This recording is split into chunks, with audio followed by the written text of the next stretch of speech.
Hello viewers, আমার YouTube চ্যানেলে সবাইকে স্বাগতম। ছোট্ট একটি ভিডিও। এই ভিডিওতে আপনারা দেখতে পাচ্ছেন এটা হচ্ছে শিমুল বাগানের কাছেই, যেটা হচ্ছে জাদুকাটা নদী। শিমুল বাগানটি বাংলাদেশের সবচেয়ে বড় শিমুল বাগান, এশিয়া মহাদেশের বড় এই শিমুল বাগানটি ঘিরে আছে 100 একর জমির জুড়ে, যেখানে প্রায় 4000 শিমুল বাগান রোপণ করা হয়। আর এই বাগানটিতে আপনারা দেখতে পাবেন অনেক রকমের পাখালি, আর নদীর তো সৌন্দর্য আছেই, তার সাথে আছে হচ্ছে অনেক পাখির সমারোহ। চারিদিকে যেদিকে তাকাবেন ফুল আর ফুল, প্রত্যেকটি শাড়ি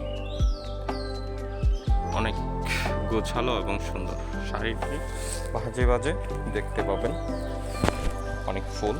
আর এটার মালিক হচ্ছে জয়নাল আবেদিন, একজন চেয়ারম্যান।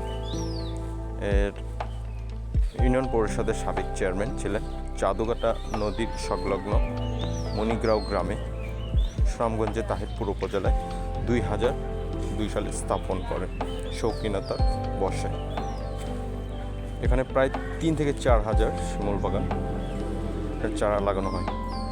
একটা চৈত্রী আর ফাল্গুন মাসে ফুলের সমারোহ ঘটে, অনেক সমাগম হয়, লোকের কাটান্য। আর এখানে আপনি দোলনা পাবেন হচ্ছে ঘোড়া, রঙে বেরঙের ঘোড়া।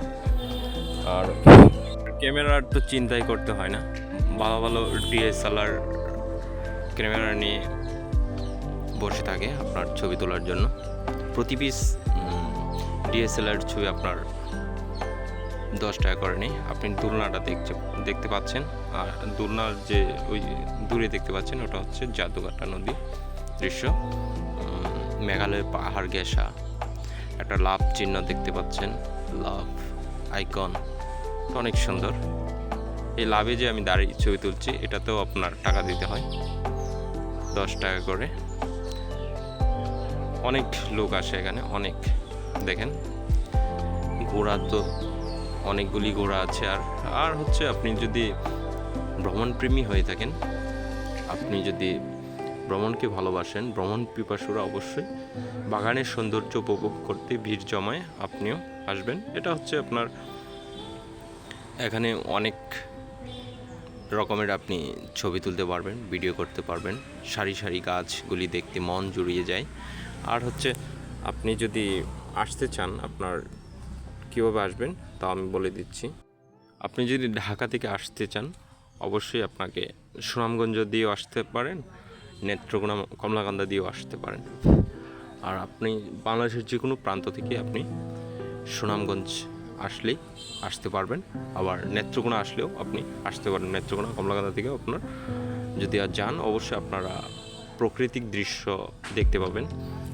এই মেঘালয়ের যে পাহাড় ঘেরা যে রাস্তাটা অনেক সুন্দর, যেতে যেতে আপনি প্রকৃতির অনেক রূপ দেখতে পারবেন। আর আপনারা যদি অবশ্যই আসেন তাহলে আপনি চৈত্রী ফাল্গুন মাসে আসবেন, কারণ এই মাসে আপনাদের ফুল জন্মায়। ভিডিওটি যদি আপনাদের ভালো লেগে থাকে অবশ্যই আমার চ্যানেলটি সাবস্ক্রাইব করে পাশে থাকবেন। ভালো